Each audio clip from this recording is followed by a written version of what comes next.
భారత్ ప్రతీకార దాడులతో బెంబేలెత్తుతున్న పాకిస్తాన్ కు మరో ఎదురు దెబ్బ తగిలింది. భారత సైనిక స్థావరాలే లక్ష్యంగా డ్రోన్లు, క్షిపణులతో దాడులకు ప్రయత్నించిన దాయాదికి చుక్కెదురైంది. ఈ క్రమంలోనే పాకిస్తాన్లోని ఆయా ప్రాంతాల్లో మోహరించిన గగనతల రక్షణ వ్యవస్థలను భారత సైన్యం లక్ష్యంగా చేసుకుంది. దీంతో లాహోర్లోని ఎయిర్ డిఫెన్స్ వ్యవస్థ ధ్వంసమైనట్లు భారత రక్షణ శాఖ వర్గాలు వెల్లడించాయి. చైనాకు చెందిన HQ-9 రక్షణ వ్యవస్థలను ఉపయోగిస్తున్న పాకిస్తాన్ భారత్లోని సరిహద్దు రాష్ట్రాల్లో డ్రోన్లు, క్షిపణి దాడులకు ప్రయత్నించింది.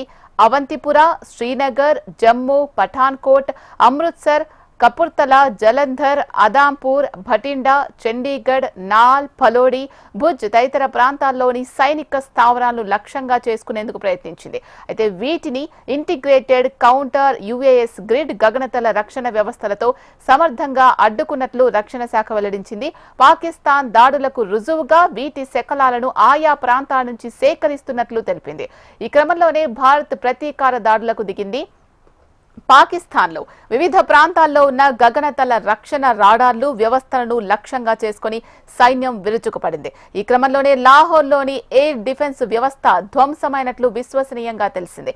దీనికి సంబంధించి మరింత సమాచారం హైదరాబాద్ బ్యూరో చీఫ్ రమణ అందిస్తారు. రమణ, చెప్పండి, లాహోర్లోని పాకిస్తాన్ ఎయిర్ డిఫెన్స్ వ్యవస్థను భారత్ ధ్వంసం చేసినట్లుగా తెలుస్తోంది. దీనికి సంబంధించిన అప్డేట్స్ చెప్పండి.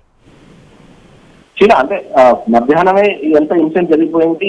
ఎయిర్ డిఫెన్స్ సిస్టమ్ ఏదైతే పాకిస్తాన్ సంబంధించిన ఎయిర్ డిఫెన్స్ సిస్టమ్ లో మనం అప్పుడు అంటే మధ్యాహ్నం సమయంలోనే దాన్ని ధ్వంసం చేశాం. అయితే ఇప్పుడు తీవ్ర ఉద్రిక్తతలు కొనసాగుతూ ఉన్నాయి సరిహద్దు ప్రాంతాల్లో. ముఖ్యంగా ఇటు పంజాబ్, తర్వాత కశ్మీర్, జమ్మూ, తర్వాత మనకు రాజస్థాన్, ఈ 3 ప్రాంతాల్లో కూడా తీవ్ర ఉద్రిక్త పరిస్థితులు కొనసాగుతున్నాయి.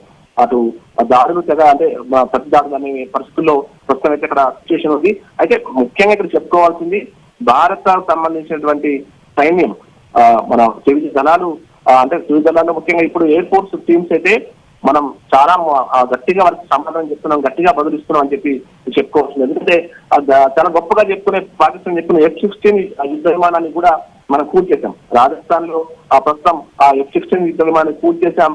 మనకు సంబంధించిన స్థావరాలు ఏవైతే ఉంటాయో వాటితో పాటు మన సైనిక స్థావరాలను టార్గెట్ చేసుకొని వారు దాడులు తెగపడుతున్న సమయంలో మనం గట్టిగానే బదులిస్తున్నాం. డ్రోన్లను ఆకాశంలోనే పేరు చేస్తున్నాం, వారి మిషన్లను పేరు చేస్తున్న పరిస్థితి కనిపిస్తుంది.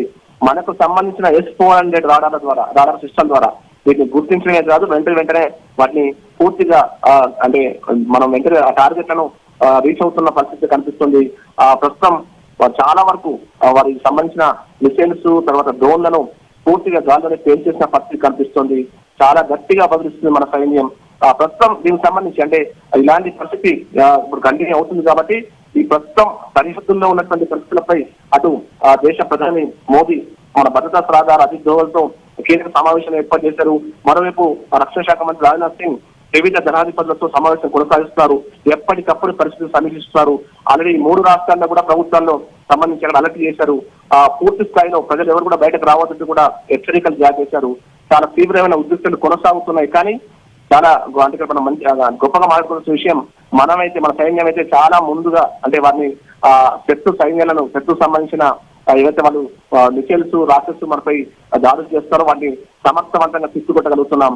అసలు అంటే ప్రధానంగా F-16 లాంటి యుద్ధ విమానాన్ని మనం ఈరోజు టార్గెట్ చేసి మరి దాన్ని పేరు చేశామంటే దానికి సంబంధించి అంటే ఇండియా సాంకేతికతను ఇక్కడ అర్థం చేసుకోవాల్సిన పరిస్థితి ఉంది.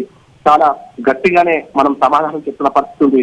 ఇటు జమ్మూలో అయితే విమానాశ్రయాన్ని ఆ తర్వాత 7 ప్రాంతాల్లో వారు దాడులు చేసే ప్రయత్నం చేశారు. వాళ్ళన్నింటినీ కూడా సమర్థవంతంగా తిప్పుకొట్టాం. అయితే పూర్తి స్థాయి సమాచారం రావాల్సి ఉన్నప్పటికీ కూడా ప్రస్తుతం అయితే చాలా తీవ్రమైనటువంటి యుద్ధం కొనసాగుతుంది మనం భావించాల్సింది. యుద్ధంగానే మనం భావించాలి. ఎందుకంటే చాలా తీవ్ర స్థాయిలో సంబంధించిన ఎయిర్ ఫోర్స్ టీమ్స్ అటు పాకిస్తాన్ ఇండియా సంబంధించిన భీకర పోరైతే ప్రస్తుతం కొనసాగుతున్న పరిస్థితి ఉంది. క్షిపణుల దాడులతో అటు పాకిస్తాన్ తెగబడుతుంది. వాటిని వెంటనే అంతే సమర్థవంతంగా మనకు సంబంధించిన ఎయిర్ ఫోర్స్ టీమ్స్ వారి సమర్థవంతంగా తిప్పికొడుతున్న పరిస్థితి వస్తూ ఉంది. పాకిస్తాన్ చెందిన ఆల్రెడీ 2 ఫైటర్ జెట్లను ఇప్పటికే కూల్చేసింది. ఆ తర్వాత ఇంతమంది చెప్పినట్టు F-16 సంబంధించి పాకిస్తాన్ పదే చెప్పుకుంటుంది తన అమ్ముల పదిలో ఉన్న ఒక ప్రధాన అస్త్రంగా అని చెప్పుకుంటుంది. అలాంటి F-16 ని అనావోకగా మన సైన్యం కూల్చేసింది, మన ఎయిర్ ఫోర్స్ టీమ్ కూల్చేసాయి. అంటే దీన్ని బట్టి మనం అర్థం చేసుకోవచ్చు. అంటే ఒక రకంగా చెప్పాలంటే మనం మధ్యాహ్నమే వాళ్ళ ఎయిర్ డిఫెన్స్ సిస్టమ్ ని ఎప్పుడైతే మన 15 ప్రాంతాలు మన దేశంలో ఉన్నటువంటి ప్రధాన నగరాలను టార్గెట్ చేసి, అంటే ఆ సరిహద్దులో ఉన్నటువంటి సైనిక స్థావరాలకు సంబంధించిన నగరాలను టార్గెట్ చేసుకుని వారు దాడులకు తెగపడ్డారు. వెంటనే మనం వాళ్ళ ఎయిర్ డిఫెన్స్ సిస్టమ్ పైన దాడి చేసి దాన్ని పూర్తిగా నిర్వీర్యం చేశాం. ఇక ఇండియాలో ఎయిర్ డిఫెన్స్ సిస్టమ్స్ ఇప్పటికే పూర్తి స్థాయి అప్రమత్తం చేశాం. అన్ని చోట్ల కూడా, అంటే ఎక్కడ వాళ్ళు మనం లక్ష్యంగా చేసుకుని దాడులు చేసే అవకాశం ఉందో ఆ ప్రాంతాల్లో పూర్తి స్థాయిలో మన సైన్యాలు అప్రమత్తంగా ఉన్నాయి. వెంటనే మరి ఎలాంటి దాడి చేసినా దాన్ని తిప్పికొట్టే విధంగా మనం విజువల్స్ లో చూస్తున్నాం. డ్రోన్లను ఆకాశంలోనే ఏ విధంగా మనం ఫెయిల్ చేస్తున్నాం, అంటే ఒక లక్ష్యాన్ని ఎఫెక్టివ్ గా మనం చేస్తున్నాం. అంటే మన వాళ్ళు ఎంత అప్రమత్తంగా ఉండడానికి నిదర్శనంగా చెప్పాలి. ఏదేమైనా ఇక్కడ మనం మాట్లాడుకోవాల్సింది, మనం కేవలం ఉగ్ర స్థావరాలను టార్గెట్ చేసుకుని దాడులు చేశాం, కానీ వారు మాత్రం మన సాధారణ పౌరులను టార్గెట్ చేసుకున్నారు, మన విమానాశ్రయాలను టార్గెట్ చేసుకుంటున్నారు, మన ఆస్తులను టార్గెట్ చేసుకుంటున్నారు. ఇట్లా వారు అంటే ఒక నిబంధనలకు విరుద్ధంగా ముందుకెళ్తారు. ఇండియా ఈరోజు సాయంత్రం కూడా మన ప్రెస్ మీట్ లో ఇటు విదేశాంగ శాఖ కావచ్చు, రక్షణ శాఖకు సంబంధించిన అధికారులు మాట్లాడినప్పుడు పదే చెప్పారు. ఎన్నో ఏళ్లుగా మేము ఆ ఓపికతో నిరీక్షిస్తూ వచ్చాం, కానీ ఇప్పుడు గట్టిగా బుద్ధి చెప్పాల్సిన పని వచ్చింది. మాపై దాడి చేస్తే మాత్రం గట్టిగా బుద్ధి చెప్తామంటే కూడా ఈ రోజు కూడా స్పష్టంగా చెప్పిన పరిస్థితి చూసాం. ఆల్రెడీ మన సైన్యానికి, వివిధ దళాలకు, మన భారత సైన్యానికి అటు మన ప్రభుత్వం పూర్తి ఆదేశాలు, అధికారాలు ఆల్రెడీ అప్పచెప్తుంది. ఇలాంటి పరిస్థితుల్లో ప్రస్తుతం అయితే ఉద్రిక్త పరిస్థితులు ప్రస్తుతం కొనసాగుతున్నాయి. ముఖ్యంగా రాజస్థాన్ లో మాత్రం కొంత మనకు ఆందోళనకర పరిస్థితి కనిపిస్తోంది. ఇప్పటికీ వాళ్ళు మిసైల్స్ తో పెద్ద స్థాయిలో డ్రోన్లను పేల్చేస్తున్న పరిస్థితి ఉంది. అయితే వాటన్నింటినీ కూడా సమర్థవంతంగా తిప్పికొడుతున్నాం. అన్ని చోట్ల కూడా ప్రస్తుతం విద్యుత్ సరఫరా పూర్తిగా నిలిపివేయడం కాకుండా జనాలు ఎవరు బయటకు రావద్దని కూడా ఆ హెచ్చరికను చేస్తున్న పరిస్థితి ఉంది. ఈ 3 రాష్ట్రాల్లో సైరన్ల మోతలతో ప్రస్తుతం వైపు ఈ యొక్క మిసైల్స్ శబ్దాలు, ఆ తర్వాత సైరన్ల మోతతో ఒక ఆందోళనకర పరిస్థితి ప్రస్తుతం కొనసాగుతుంది. కానీ మన ఆల్రెడీ మన రక్షణ వ్యవస్థ, అంటే మన సైనికులకు సంబంధించి, అంటే మన భారత సైన్యం నుంచి ఇప్పటికే ప్రకటన వచ్చింది, ఎక్కడా కూడా మనం నష్టం జరగలేదు, అన్నింటినీ కూడా సమర్థంగా తిప్పికొడతామని చెప్పి మన వాళ్ళు చెప్తున్న పరిస్థితి వస్తూ ఉంది. ఏదేమైనా ప్రస్తుతం అయితే ఇంకా ఉద్రిక్త పరిస్థితి ప్రస్తుతం కొనసాగుతున్నాయి. పాక్ సంబంధించిన 2 మెయిన్ వైమానిక రక్షణ వ్యవస్థలను ఇప్పటికే మనం కూల్చివేసినట్టుగా కూడా మన ప్రభుత్వ వర్గాలు వెల్లడించి ఉన్నాయి. కాబట్టి ఇప్పుడు అంత ఈజీగా అయితే వాళ్ళు దాడి చేసే పరిస్థితి లేదు.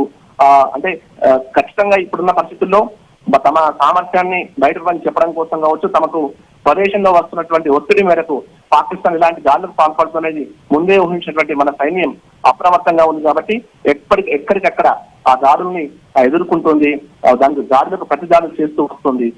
ప్రస్తుతం అయితే మనం మాట్లాడుకున్నట్టు ఎయిర్ డిఫెన్స్ సిస్టమ్ లో మనం ఆల్రెడీ ధ్వంసం చేస్తున్నాం కాబట్టి వాళ్ళకు కూడా అంత ఈజీ ఏం కాదని చెప్పి మనం మాట్లాడుకోవాలి. ఏదేమైనా ప్రస్తుతం ఈ 3 రాష్ట్రాల్లో మాత్రం పరిస్థితి కొంత ఉద్రిక్తంగానే కొనసాగుతుంది. ప్రతి దాడులతో ఆ ప్రాంతం అంతా కూడా భయంకరమైన వాతావరణం కనిపిస్తుంది. ఏదేమైనా ప్రస్తుతం భారత సైన్యం చాలా ముందంజలో ఉంది. వారికి సంబంధించిన శత్రు సైన్యాలకు సంబంధించినటువంటి మిసైల్స్ ను, రాకెట్స్ ను ఎక్కడికెక్కడ పేల్చేస్తూ వారికి గట్టిగా సమాధానం ఇస్తుంది. శీలా, మీడియా వేదికగా అక్కడున్న ప్రజలందరూ కూడా పంచుకుంటున్న దృశ్యాలు కూడా మనం హెచ్ఎంటీవీ స్క్రీన్ మీద ఎక్స్క్లూజివ్ గా చూస్తూ ఉన్నాము. మిసైల్స్ వస్తున్న దృశ్యాలని వాళ్ళు ప్రత్యక్షంగా చూస్తూ ఉన్నారు. సో అక్కడ ఉన్న వాళ్ళను రక్షించుకుంటూనే మనం ప్రతిదాడి చేయాల్సిన సిచ్యువేషన్. సో మన పౌరులు కూడా అందరూ కూడా అలర్ట్ గానే ఉన్నారు. అండ్ మాక్ డ్రిల్స్ నిర్వహించి వాళ్ళలో అవగాహన తీసుకొచ్చే ప్రయత్నం కూడా కేంద్ర ప్రభుత్వాలు, రాష్ట్ర ప్రభుత్వాలు కూడా చేస్తున్న దృశ్యాలు మనం చూస్తున్నాం. అండ్ రెగ్యులర్ గా అవి చేస్తూనే ఉన్నారు. సో ఎక్కడైతే మనకు సరిహద్దు ప్రాంతాల్లో ఉన్నారో ప్రజలు, వాళ్ళు ఎక్కువగా ఎఫెక్ట్ అయ్యే అవకాశం ఉంది. ఆస్తి నష్టం జరిగినా కొంచెం కోలుకోవచ్చేమో, కానీ ప్రాణ నష్టం జరిగితే అది కొంచెం తీసుకోవడానికి చాలా కష్టంగా ఉంటుంది ఎవరికైనా కూడా. ఓవరాల్ ఇండియన్స్ అందరూ కూడా బాధపడుతూ ఉంటారు దానికి సంబంధించి. సో అక్కడున్న ప్రజలందరినీ కూడా ఎటువంటి అపాయం జరగకుండా ప్రత్యేకమైన చర్యలు తీసుకుంటున్నారా? అండ్ ఇప్పుడు జరుగుతున్న సిచ్యువేషన్స్ ఇంకా కంటిన్యూ అయ్యే అవకాశం ఉందా? ఒకవేళ దాడి ఇలాగే కంటిన్యూ అవుతే నెక్స్ట్ లెవెల్ కి మన సైన్యం వెళ్లే అవకాశం ఉందా?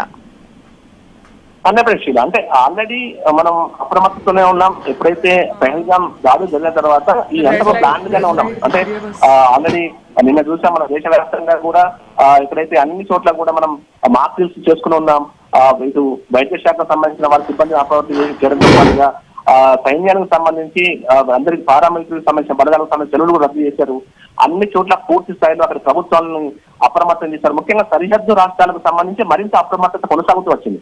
అయితే కొన్ని ప్రాంతాల్లో జనాలను ఖాళీ చేశారు. ఈరోజు సాయంత్రం అయితే చాలా చోట్ల గ్రామాలను ఖాళీ చేసిన పరిస్థితి ఉంది. కానీ ఇప్పుడు ఈ దాడులు జరిపిన ప్రాంతాల్లో సంబంధించి మాత్రం కొంత ఆందోళన వ్యక్తం అవుతుంది. అంటే సాధారణ పౌరులకు ఏమైనా జరిగిందన్న విషయంలో ఇంకా స్పష్టత రావాల్సింది. అయితే భారత సైన్యం నుంచి మాత్రం ఇప్పుడు వస్తున్న ప్రకటనల ప్రకారం చూస్తే మాత్రం ఎక్కడ ఎలాంటి ప్రాణ నష్టం కానీ ఆస్తి నష్టం జరగలేదనేటువంటి విషయాన్ని చెప్పే ప్రయత్నం చేస్తారు. అయితే పాకిస్తాన్ దీన్ని కంటిన్యూ చేస్తుందనే దానికి మాత్రం మనం చెప్పుకోవాల్సింది ఏంటంటే ఇక్కడ మనం గట్టిగానే సమాధానం చెప్తున్నాం కాబట్టి, అంటే ఇప్పుడు ఆల్రెడీ మన విమానాలు F-16 లాంటి యుద్ధ విమానాన్ని మనం పూర్తి చేస్తాం కాబట్టి ఇప్పుడున్న పరిస్థితుల్లో వారు వెనక్కి తగ్గే అవకాశం అయితే కనిపిస్తోంది.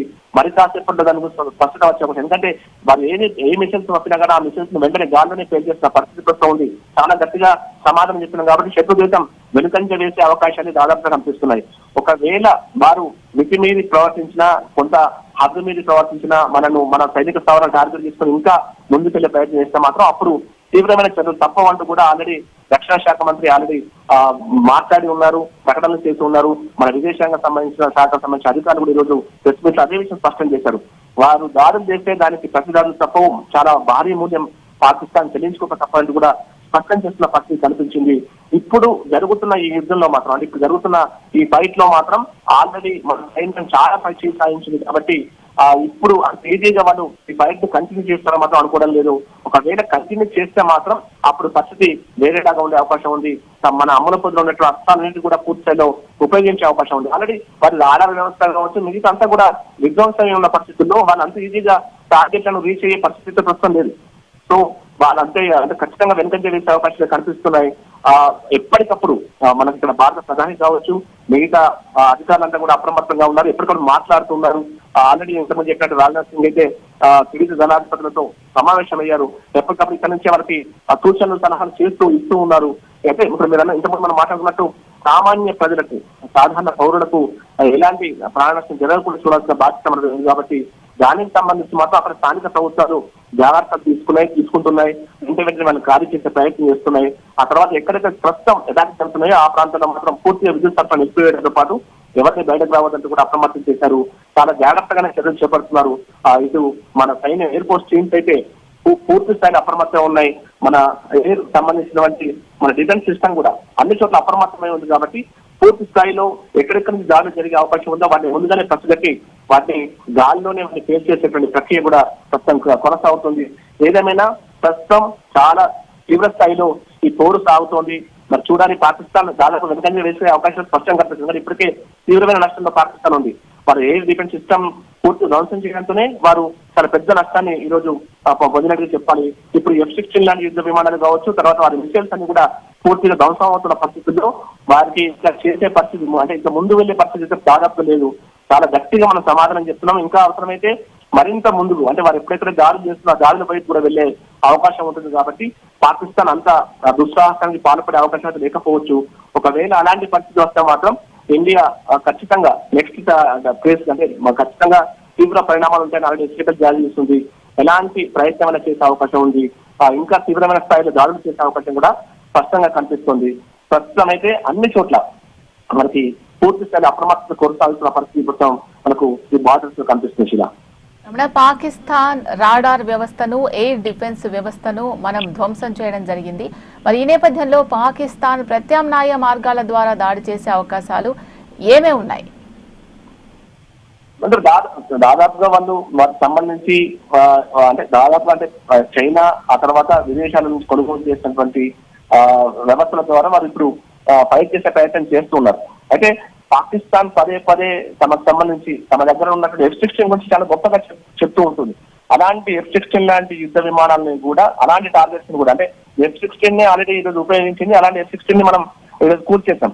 సో ఇప్పుడు పాకిస్తాన్ అంత ఈజీ ఏం కాదు. ఎందుకంటే ఆల్రెడీ మనం ఇంతకుముందు చెప్పినట్టు ఎయిర్ డిఫెన్స్ సిస్టమ్, అంటే ఏదైతే మనకు వాళ్ళపై దాడి చేయాలంటే మనకు ఎయిర్ డిఫెన్స్ అనేది కరెక్ట్ గా ఉండాలి. అలాంటి ఎయిర్ డిఫెన్స్ లో అక్కడ రాడార్ వ్యవస్థను కానీ పూర్తిగా దెబ్బతీశాం కాబట్టి వారు మనపై టార్గెట్లను లక్ష్యంగా చేసుకుని దాడులు చేయాలన్నా, లేదంటే మనం వారిపై దాడులు చేసినా ఆ దాడుల్ని ప్రతిఘటించాలన్నా కూడా అంత ఈజీ కాదు. కాబట్టి వారికి చాలా కష్టంగానే ప్రస్తుతం పరిస్థితి ఉంది.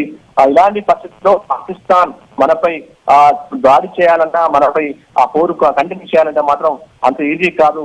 ప్రస్తుతం అయితే వారు చాలా తీవ్రమైన ప్రయత్నాలు చేస్తున్నారు. పోఖ్రాన్ సంబంధించి ఏదైతే రాజస్థాన్ లో మనకు పోఖ్రాన్ సంబంధించి ఆర్మీకి సంబంధించి స్థావరం ఉంటుంది, చాలా కీలకమైన స్థావరం చెప్తాం. ఆ స్థావరాన్ని టార్గెట్ గా చేసుకుని వారు దాడి చేసే ప్రయత్నం చేశారు. అలాంటి డ్రోన్లను మన భారత సైన్యం క్షిపణి రక్షణ వ్యవస్థ ద్వారా వెంటనే ధ్వంసం చేస్తున్న పరిస్థితి ప్రస్తుతం ఉంది.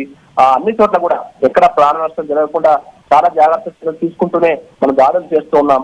అయితే ఈ సందర్భంగా పాకిస్తాన్ కు చాలా మైనసెస్ ఇవ్వాలంటే జరిగిన ఈ పరిణామాలన్నీ కూడా పాకిస్తాన్ కు రేపు అంతర్జాతీయ సమాజంలో కొంత ఇబ్బంది కలిగే పరిస్థితి. ఎందుకంటే ఇవాళ వాళ్ళు చేస్తున్న దాడులన్నీ కూడా సాధారణ పౌరులను టార్గెట్ చేయడం కావచ్చు, మన సైనిక సంబంధించిన స్థావరాలను టార్గెట్ చేసుకుని వారు దాడులు చేస్తున్న పరిస్థితి కనిపిస్తుంది. మనం మాత్రం ఎక్కడ లైన్ తప్పకుండా ఓన్లీ ఉగ్రవాద స్థావరాలను టార్గెట్ చేస్తూ మాత్రమే దాడులు చేశాం. ఈ రోజు మాత్రం కేవలం మన 15 స్థావరాలపై మన 15 మిలిటరీ స్థావరాలను టార్గెట్ చేస్తూ దాడులు చేస్తున్న క్రమంలోనే ఆత్మరక్షణలో భాగంగా ఈ రోజు మనం దానికి సంబంధించిన ఎయిర్ డిఫెన్స్ సిస్టమ్ పై దాడులు చేశాం. కాబట్టి మనం ఎక్కడా లైన్ దాటలేదు. వాళ్ళు మాత్రం మన సాధారణ ప్రజల్ని టార్గెట్ చేసి దాడులు చేసినప్పుడు, జమ్మూలో జరిగిన దాడులు చేసినప్పుడు మాత్రం అవన్నీ కూడా సాధారణ పౌరులను టార్గెట్ చేసిన దాడులే.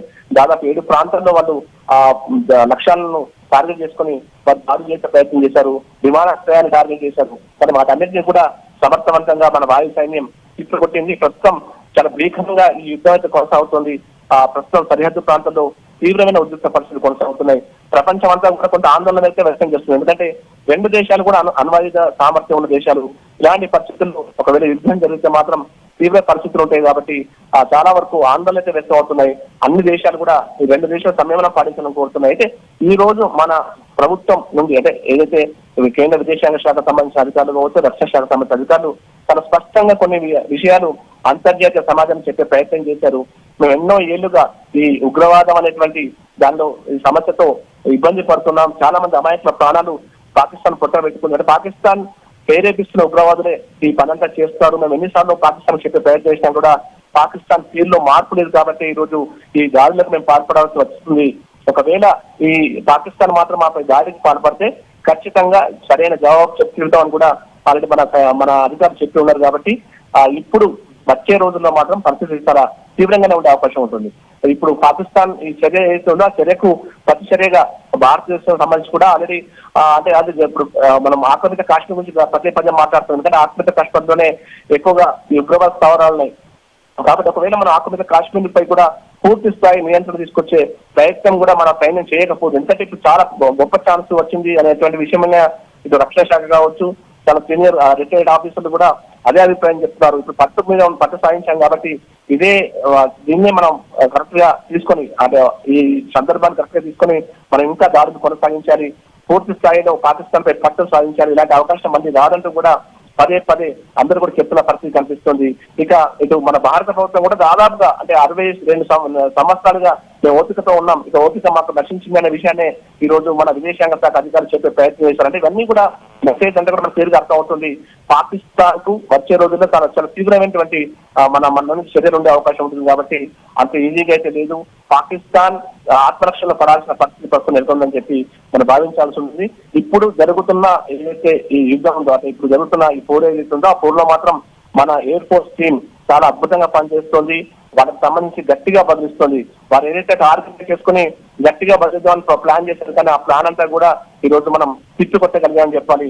చాలా చోట్ల వారికి సంబంధించిన మిసైల్స్, వారికి సంబంధించిన డ్రోన్స్ కూడా పూర్తిగా ధ్వంసం చేశాం. శీలా 9 గంటల ముందు వరకు జరిగిన దాడుల్ని మనం ప్రతిదాడి చేసి అవన్నీ కూడా నిర్వీర్యం చేసిన దృశ్యాలు మనం చూస్తూ ఉన్నాం. సో ఇప్పుడు ఆల్మోస్ట్ 11 అవుతుంది. సో ఇప్పుడు కూడా సిచ్యువేషన్ అలాగే ఉందా? దాదాపుగా అంటే ఇప్పుడు అంతా మన సమాచారం మేరకు దాదాపుగా ఆ దాడులను తగ్గించినట్టుగా చెప్తున్నారు. నేను ఇంతకుముందు చెప్పినట్టుగా మనం ఎప్పుడైతే ఎదురుదాడి చేశామో ఆ ఎదురుదాడిలో పాత తీవ్రంగా నష్టపోయింది. F-16 లాంటి యుద్ధ విమానాలు కోల్పోవడం అంటే వాటిని మనం ధ్వంసం చేయడం అనేది చాలా తీవ్రమైన చర్యగా చూడాల్సి ఉంటుంది. అంటే మనం చాలా పట్టు సాధించామని చెప్పాలి ఈ పోరులో. కాబట్టి శత్రు దేశం పాకిస్తాన్ కొంత వెనకడుగు వేసినట్టుగానే చెప్తున్నారు. ఇప్పుడు తన దాడులను కాస్త తగ్గించినట్టుగా అయితే మనకు అంటున్న సమాచారం. మరి కాసేపు దానికి సంబంధించి పూర్తి స్థాయి సమాచారం అయితే రావాల్సి ఉంది. చాలా బలంగా మన సైన్యం ముందుకెళ్తున్న క్రమంలో ఇప్పుడు వారు ఆ సాహసం చేయకపోవచ్చు. ఖచ్చితంగా దాన్ని తగ్గించి వారు కాస్త సైలెన్స్ అయిపోయే అవకాశం దాదాపు కనిపిస్తుంది. ఇప్పుడున్న పరిస్థితుల్లో ఎప్పటికప్పుడు పరిస్థితులు మాత్రం ప్రధాని కావచ్చు, రక్షణ శాఖ మంత్రి సమీక్షిస్తూనే ఉన్నారు. ఆల్రెడీ ప్రధానమంత్రి మన భద్రతా సలహాదారు అజిత్ దోవల్ తో ఆల్రెడీ సమావేశంలో ఉన్నారు. వారంతా కూడా ఎప్పుడెప్పుడు పరిస్థితిని సమీక్షిస్తూ వెంటనే ఎవరన్నా మన సైన్యానికి మెసేజ్లు ఇస్తున్నారు, సలహాలు సూచనలు ఇస్తున్నారు. ఏం చేయాలనే విషయంలో దాదాపు తీవ్రమైన చర్చ జరుగుతుంది. అంటే ఇదంతా కూడా ఏదో ఒక్క రోజులో జరిగింది కాదు. మనం గతంలోనే చాలా ప్లాన్ చేసుకుని ఉన్నాం. అదే పాకిస్తాన్ తో పోలిస్తే మనం చాలా పకడ్బందీ ప్లాన్ తో ఉన్నాం. ఆల్రెడీ మన సిస్టమ్ అంతా కూడా, మన రాడాల సిస్టమ్ అంతా కూడా చాలా బలంగా ఉందన్నకి ఇప్పుడు జరుగుతున్న ఈ దాడులను మనం ఎదుర్కొన్న తీరును బట్టి మనం అర్థం చేసుకోవాలి. ఎక్కడా కూడా మనపై దాడి చేయడానికి పాకిస్తాన్ కు అవకాశం లేనంత పరిస్థితుల్లో మనం ఈరోజు ఉన్నాం. టెక్నాలజీని ఉపయోగించుకుంటున్నాం. మరోవైపు పూర్తి స్థాయిలో వారికి సంబంధించినటువంటి ఏదైతే మన లక్ష్యం చేసుకుని వారు ఎట్లా దాడులు చేస్తున్నా దాడులను కూడా అదే రీతిలో తిప్పుకొట్టే పరిస్థితి ప్రస్తుతం ఉంది. ప్రస్తుతం అయితే భారత సైన్యం పైచేయి సాధించని భావించాలి. పాకిస్తాన్ అయితే ఇప్పుడు కొంత దాడులను తగ్గించడానికైతే మనకు సమాచారం ఉంటుంది. ఏదేమైనా ఒకవేళ పాకిస్తాన్ మళ్ళీ అదే స్థాయిలో ముందుకెళ్తే మాత్రం గట్టిగా బంధించడానికి మాత్రం మన సైన్యం, మన త్రివిధ దళాలు సిద్ధంగా ఉన్నాయని మాత్రం భావించాలి. ఈ విషయంలో అలాగే భారత ప్రజలకు కూడా ఇంకొక డౌట్ లాంటిది ఏంటి అని అంటే, స్లీపర్ సెల్స్ ఉన్నాయేమో ఇండియా వ్యాప్తంగా అనేది. ఎందుకంటే పాకిస్తాన్ ఇటువంటి దాడులకు తెగబడుతున్న క్రమంలో మనం ప్రతి దాడి చేసి దాన్ని మొత్తం ధ్వంసం చేసేస్తున్నాం. కానీ ఒకవేళ వాళ్ళు ప్లాన్ బి లాగా స్లీపర్ సెల్స్ ఉంటే ఎక్కడైనా బాంబ్ బ్లాస్ట్ జరిగే అవకాశం ఉంటుందేమో అని చెప్పేసి భయం ఉంది చాలా. ఎందుకంటే గతంలో కూడా మన ఇలాంటి బాంబ్ బ్లాస్ట్లు ఎన్నో చూసాం. సో ఈ నేపథ్యంలో మన ఇంటెలిజెన్స్ ఎంతవరకు అందుతున్న రిపోర్ట్స్ ఏంటి? అలా స్లీపర్ సెల్స్ ఉండే అవకాశాలు ఉన్నాయి కదా. ఇలా అంటే నిన్నట్టుగా వాళ్ళు టార్గెట్ చేసుకుని దాడులు చేసే సామర్థ్యం అది లేదు కాబట్టి ఇక వారికి ఉన్న ఏకైక మార్గం ఇప్పుడు ఎక్కడైతే మన దేశంలో ఆల్రెడీ చొరబడి ఉన్న ఉగ్రవాదుల ద్వారా ఈ దాడులకు పాల్పడేటువంటి ప్రయత్నం చేయడం. కానీ 10 సంవత్సరాలుగా మనం గమనిస్తే చాలా వరకు ఈ ఉగ్రదాడులు తగ్గిపోయాయి. మన ఇంటెలిజెన్స్ టీమ్స్ చాలా బాగా పనిచేస్తున్నాయి. మొన్నటికి మొన్న జస్ట్ మనకు సరిహద్దు ప్రాంతమైనటువంటి కాశ్మీర్ లాంటి ప్రాంతాల్లో జరిగిన దాడులు తప్ప ఎక్కడ మనకు దాడి జరిగిన పరిస్థితి లేదు. అంటే స్లీపర్ సెల్స్ సంబంధించి మనం సీరియస్ గానే ముందుకెళ్ళాం కాబట్టి ఈ రోజు ఎక్కడ దేశం ఎక్కడ కూడా దేశం మొత్తంలో కూడా 10 సంవత్సరాలుగా మనకు పెద్దగా యుద్ధ దాడుల సమయం జాడలేదు. గతంలో మన హైదరాబాద్ కావచ్చు, మిగతా సిటీస్ లో కూడా చాలా చోట్ల దాడులు చేశాం. కానీ 10 సంవత్సరాలుగా ఆ పరిస్థితులు లేవు కాబట్టి మనం అంతగా ఆందోళన చెందాల్సిన అవసరం లేనటువంటి అభిప్రాయాలే మనకు సంబంధించిన నిఘా వర్గాలు చెప్తున్న పరిస్థితి ఉంది. అక్కడిక్కడ కొంతమంది అంటే అక్రమ వలసదారులు ఉన్నారు. కానీ వారికి సంబంధించి కేవలం ఏదో బతుకు తెరువు కోసం వచ్చేవారు తప్ప వారంతా కూడా ఉగ్రవాదానికి సంబంధం ఉన్న వ్యక్తి కాదన్నటువంటి అభిప్రాయాలు వ్యక్తం అవుతున్నాయి. ముఖ్యంగా మనకు ఈ రోహింగ్యాలు కావచ్చు, లేదంటే బంగ్లాదేశ్ నుంచి అక్రమంగా వలసదారులు వచ్చిన వారు తప్ప పాకిస్తాన్ సంబంధించి వారు చాలా తక్కువ మంది ఉంటారు. వచ్చిన వాళ్ళు కొంతమంది వైద్యం కోసం, మిగతా చదువులో విద్య కోసం వచ్చిన వాళ్ళు కొంతమంది ఉంటారు తప్ప ఎక్కడ కూడా అలాంటి స్లీపర్ సెల్స్ అనేటువంటి పరిస్థితి లేదనేటువంటి అభిప్రాయాలే మనకు నిఘా వర్గాల నుంచి అందుతున్న సమాచారం. ఏదేమైనా ప్రస్తుతం ఇక్కడ పాకిస్తాన్ కి వేరే మార్గం లేదు కాబట్టి ఇప్పుడున్న పరిస్థితుల్లో మాత్రం మన భారత సైన్యం గట్టి బదిలిస్తుంది కాబట్టి ఇప్పుడు పాకిస్తాన్ ఖచ్చితంగా వెనకడుగు వేయాల్సిన పరిస్థితులు దాదాపు కనిపిస్తుంది. శిలా. రైట్. Thank you Ramana.